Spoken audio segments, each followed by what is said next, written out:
আসসালামু আলাইকুম রহমতুল্লাহ। Village life channel পক্ষ থেকে আপনাদের সবাইকে স্বাগতম। এই যে আমাদের অজিয়া আর আমি হলো অজিয়ার আব্বু। আর এখানে দেখেন সবাই হলো রেডি হচ্ছে। এই যে হলো সুরাইয়া আর এটা হলো তাহেরা আর অজিয়ার আম্মুও কিন্তু রেডি হচ্ছে। আমরা রেডি হয়ে এখন কোথায় যাব? ঘুরতে যাব। আমরা একটা ভ্যান নিলাম, ভ্যানে করে নিয়ে যাচ্ছি কারণ ফ্যামিলির সবাই যাচ্ছিলাম তো সেজন্য বাইকে যাওয়া পসিবল ছিল না। তো আমরা সেই লোকেশনটাতে পৌঁছে গেছি। লোকেশনে পৌঁছানোর পরে আমরা এই রেল লাইনের উপরে উঠবো। এখানে কিন্তু সিঁড়ি আছে, সিঁড়ি দিয়ে ওই যে দেখা যাচ্ছে যে আমাদের ফারজাদ কিন্তু সে অনেক আগেই একা একা উঠে আগায় গেছে। ফারজাদ কিন্তু অনেক এক্সাইটেড ছিল যে সে ফার্স্ট টাইম ঘুরতে আসছে সবার সাথে। সাধারণত সে একা একা তো যাওয়ার মতো বয়স হয় নাই এখনও, আর তাকে এইভাবে দূরে কোথাও ঘুরতে নিয়ে আসাও হয় নাই। তাদের ভিতরে তারা 5টা ভাই বোন, তার ভিতরে মেহেদি, শহীদুল, ওরা আসতে পারে না, ওরা ঈদের সময় ছুটি পায় নাই। তো সেই জন্যে আমি বাকিদের নিয়ে ঘুরতে এলাম। এই যে আমার পিছে আছে সুরা এবং তাহেরা, এবং সুরার করে আছে আমার পিচ্চি বাবু অজিয়া। তা অজিয়াও কিন্তু অনেক খুশি ছিল। ওর আপুর সাথেও কিন্তু সে অনেক হ্যাপি, কারণ আমার মেয়েটা প্রচুর ঘুরতে ভালোবাসে। যখন বাসায় থাকে সাধারণত সবসময় আমার বাইকটা দেখলেই সে বাইকের দিকে ঝোঁক দেয় এবং বলে ভুম ভুম। তো সে এতটাই ঘুরতে ভালোবাসে। তো আসলে বাড়িতে থাকলে বাড়িতে সবসময় কিন্তু বিভিন্ন কাজের প্রেশার থাকে বা অন্যান্য ঝামেলা থাকে, সবসময় কিন্তু তাকে নিয়ে ঘোরা হয় না। তো ঈদের 2 দিন পরে, আজকে ভয়েসটা দেওয়া হচ্ছে ঈদের অনেক দিন পরে। কি করব, কারণ ঈদের পরপরই আমরা বাসায় যখন ব্যাক করি, বাসায় ব্যাক করার 2-3 দিনের ভিতরে আমি অসুস্থ হয়ে যাই, তারপর অজিয়ার আম্মু অসুস্থ হয়ে যায়, তারপর আমার মেয়ে বাবুটা অনেক অসুস্থ। তো তাকে নিয়ে আসলে সবসময় টাইম দিতে হয় এবং তাকে এক্সট্রা টেক কেয়ার করার জন্য আমি আসলে সেইভাবে অন্যান্য কোনো কাজ করতে পারি না। রিসেন্টলি কিছু ভিডিও আপলোড করছে, ওগুলো হুটহাট হয়ে গেছে যেগুলা। আর অনেকে আমার কাছে প্রশ্ন করছেন, আমি এর আগে একটা শর্ট ভিডিও আপলোড করছি। এই ভিডিওটার শুরুতে যে ভিডিওটা দেখতে পেয়েছিলেন সেটা, তো এটা আপলোড করার পরে অনেকে আমাকে প্রশ্ন করছেন যে আপনারা নাকি অসুস্থ, তাহলে ঘুরতে গেলেন কীভাবে। তো ওখানে তাদেরকে বলে রাখি যে আমি আসলে ঘুরতে গেছি কিন্তু ঈদের পরে। ফারজান মোল্লা এখানে দেখেন ফারজাদ কিন্তু ছবি তোলার জন্য স্ট্রেট ফরওয়ার্ড হয়ে দাঁড়ায় রয়েছে। কাদের সাথে আসছে? চলো আমরা আমাদের সে বাবা বলে ডাকে, তো বাবা আমার একটা ছবি উঠিয়ে দেন। আর সে কিন্তু দৌড় শুরু করছে। বললাম যে চলো। আসলে আজকে এখানে একটু ঘুরতে আসলাম, এটা রেল লাইন, ফ্যামিলি নিয়ে। তো সবাইকে তো আসলে দেখানো সম্ভব, তারপরে যতটুকু সম্ভব আপনার সাথে পরিচয় করতে কে কী হয় না হয়। তো টাইমটা আসলে অনেক ভালো যাচ্ছে, আল্লাহর অশেষ রহমতে দিনগুলো তো ভালো কাটতেছে। এবং ঈদের পরে 2024 সালের ঈদ উল ফিতরের পরে যে সময়টা পাইলাম, 7 দিনের মতো ছুটিতে আছি, সেই সময়ের ভিতরে আর কি। তো রেললাইনের পরিবেশটা কিন্তু অনেক সুন্দর, এখানে ঘুরতেও কিন্তু বেশ ভালো লাগে। আমি কিন্তু ভিডিওর ভিতরে কিছু ভয়েস অরিজিনাল রাখার চেষ্টা করেছি। আসলে সেই মুহূর্তে যে কথাগুলো অগোছালোভাবে বললো সেগুলো কিন্তু আমি আসলে মিউট করতে আমার বললাম যে না থাক ওটা। আর এইখান থেকে দেখেন এটা একটা টার্মিনাল থেকে ডানবারের সূর্যমা আমাদের দিকে প্রচুর হিট দিচ্ছিলেন। সেই সময় কিন্তু এতটা আবহাওয়া হট ছিলেন না, গরম ছিলেন না। আর এটা কিন্তু লোকালয় থেকে অনেক উপরে স্টেশনগুলা।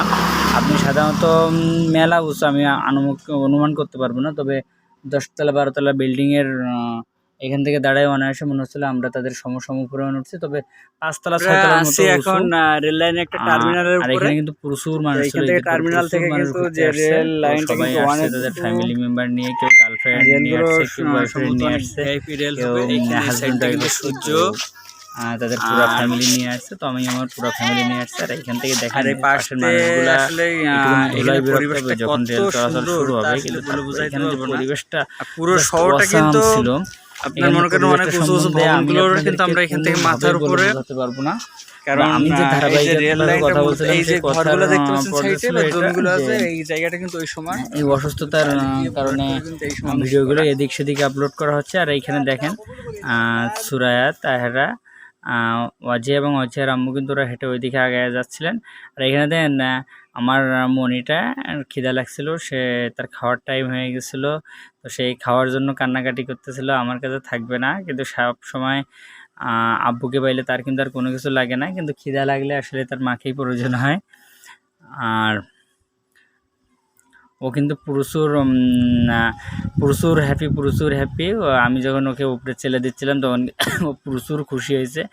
ওর খুশিটা দেখে আমার মনটা কিন্তু ভরে যাচ্ছিল যে আমি আমার মেয়েটার জন্য এইটুকু খুশি এনে দিতে পারছি। আর তার মা মোবাইলটা ছিল তার মায়ের কাছে, সে তার মায়ের দিকে বারে বারে তাকাচ্ছিল আর মিটমিট করে হাসতেছিল, কারণ সে যখন তার মায়ের কাছে যাইতে চায় তখন তার মায়ের দিকে তাকায় আর হাসে আর ন্যাকামোলা মতন একটা ভাব করে। আমি তাকে সূর্যিটা দেখাচ্ছিলাম যে মামুনি দেখো সূর্যি মামাটা কত সুন্দরভাবে আমাদের দিকে আলো দিচ্ছে। তবে আমার মেয়েটার যে খুশি ভীষণভাবে খুশি হয়েছে। তো তার সাথে সূর্যি মামার সাথে আমি কিছু ছবি উঠাচ্ছিলাম। আমার কিউটের ডিব্বাটা অনেক হ্যাপি আজকে। আর তার এইটাই আর কি একটু বুঝতে শেখার পরে প্রথম ঈদ, এর আগের কুরবানি ঈদের গত বছর কুরবানি ঈদের অল্প কয়েকদিন আগে হয়েছিল, তো সেইখানে একবারে পিচ্ছি বাবুটা, আর এখন কিন্তু সে যথেষ্ট বুঝতে শিখছে। তো বুঝতে শেখার পরে এইটাই প্রথম ঈদ, আর আমি তার এই প্রথম ঈদটাকে স্মৃতি করে রাখার জন্য মূলত এটা ঘুরছি। আর আমি আমার মেয়েকে নিয়ে ঘুরবো। আর আমার বড় ভাইয়ের বড় শালীর যে 5টা সন্তানাদি আছে তাদেরকে আমি আমার সাথে নেব না, এটা কখনো হয় না, কারণ তারা এখনও এতিমদেরকে আমি কখনো কষ্ট দিতে চাই না। আর তাদের এতিম আমি কেন বলবো, কারণ তাদের বর্তমান প্রায় সব দায়িত্ব আমি পালন করতেছি। আমার কোনো রকম কষ্ট নেই, আমার নিজের খাইতে পড়তে কষ্ট হলেও তাদের নিয়ে আমার কোনো অভাব অভিযোগ কোনো কিছু নাই। আমার যেটুকু আচ্ছা সেইটুকু নিয়ে আমি তাদেরকে হেল্প করার সবসময় চেষ্টা করি, তাদের ছোটো ছোটো ইচ্ছেগুলোকে পূরণ করার চেষ্টা করি। আর এই যে রেল স্টেশনে কাজ করতেছিল, এখানে কিন্তু চায়নারা কাজ করতেছিল, তাদের সাথে একটা পর্যায়ে কথোপকথন করছিলাম। কিন্তু আমি যখন বললাম যে আপনাদের সাথে কি আমি ছবি উঠাতে পারি, তারা বললো যে না, ছবি উঠানো যাবে না। তো তাদের সাথে আমি ছবি উঠাই না, ভিডিও করি না। আমার ভিডিও ক্লিপের ভিতরে অল্প একটু বাদ পড়েছিল, সেটাও কেটে বাদ দিয়েছিলাম।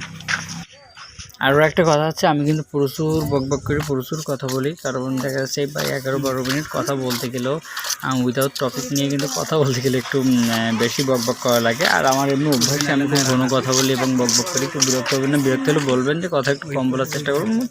কিন্তু আমার মনে হয় আমার দ্বারা কথা কম বলা আসলে সম্ভব নয়।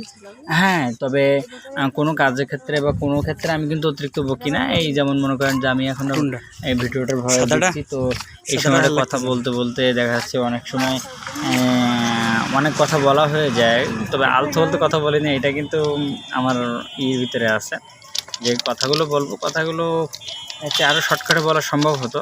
যেমন দেখেন, আমি এক কথা বলতে পারতাম যে আমি কথা একটু বেশি বলি, কিন্তু সেই কথাটাকে বলে বোঝাতেই কিন্তু আমার 1 মিনিটের মতো সময় লেগে গেল।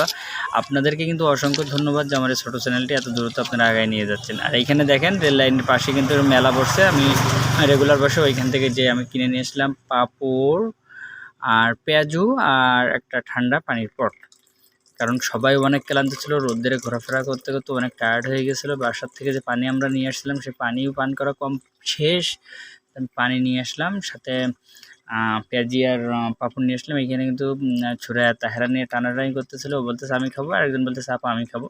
তো তার ভিতর দুজনকে বুঝাই পড়ায় বললাম। আর এর ভিতরে ফারজাত আবার কান্নাকাটি শুরু করে দিয়েছিলো যে না সেগুলো সব নেবে। এর মধ্যে তাহেরা কিন্তু হঠাৎ করে দেখি রেল লাইনের উপর দিকে দৌড়াচ্ছে, আমরা মিডিল একটা জায়গায় বসেছিলাম। তো আমি বলতেছি কেন দৌড়াচ্ছে, বলতেছে খালো আপনি ভিডিও করেন, আমি এখন এইখান থেকে আমি একটু ডান্স করব।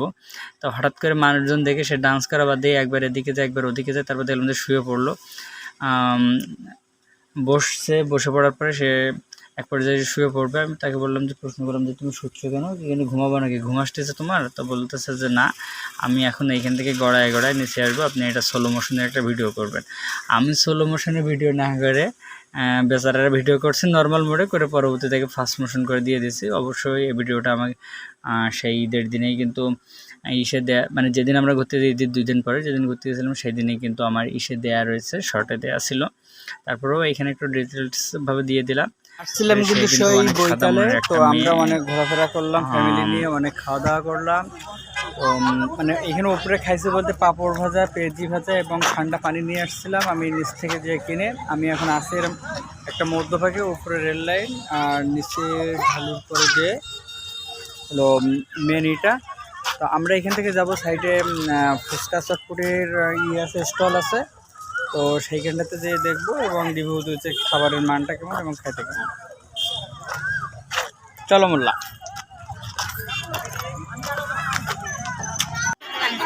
এখানে দোলনা আছে, এর মধ্যে কিন্তু এখানে বাবুগুলা তারা কিন্তু আবদার করা শুরু করছে যে আমরা এই দোলনা চড়াইলাম। দোলনার কিন্তু একটা মাথা ঘুরতে আছে, ডিসক্রিপশন বক্সে আপনার ভিডিও লিঙ্কটা দেওয়া থাকবে, সেইখান থেকে আপনার এই নাগরদোলার পর্বটা সম্পূর্ণভাবে দেখে আসতে পারেন।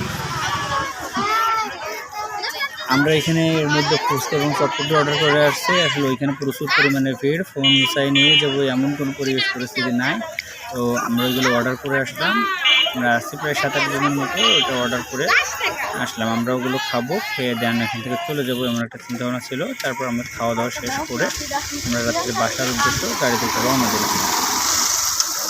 তো বাসার উদ্দেশ্যে যাইতে যাতে একটা কথা বলে রাখি, গরমের সময় অতিরিক্ত ঘোরাফেরা বন্ধ করবেন, কারণ আমার মেয়েটাই ঘুরতে ফিরতে যেয়ে অসুস্থ হয়ে গেছে। সবাই ভালো থাকবেন, আল্লাহ হাফেজ। আবার কথা হবে অন্য কোনো ভিডিওতে, অন্য কোনো পর্বে। আসসালামু আলাইকুম।